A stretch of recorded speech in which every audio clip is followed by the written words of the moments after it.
მიხარია რომ დაიდგა. ხო ვის რას უშლის ეგ არც ჭამას თხოვს არავის, არც ვინც წინააღმდეგია მაგას ეშინია ისტორიის ალბათ. ძალიან გაგვიხარდა სუპერა, გიცეზე პატარასაც. ისტორია ხალხმა უნდა იცოდეს. ისტორიის წაშლის უფლება არ აქვს ჩვენ არავის. ვის ინიციატივით დაიდგა? სოფლის ახალგაზრდების ინიციატივით. იყოს კაცო რას უშლის. იდგა ეგ ძეგლი მან და რაზე მოხსნეს.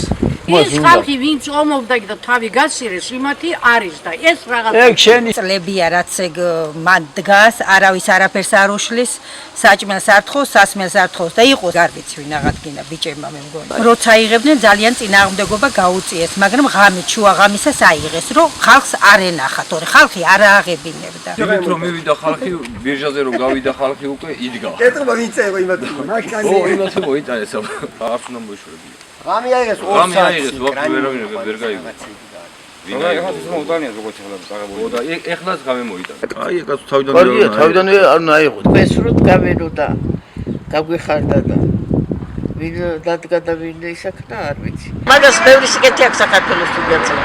იყო სოფელში რას გვიშლის? სტალინის დრო არ ჯობდა, მაშინ ესაა რომ იმ დროს პურიცკი გაიგა სტალინი.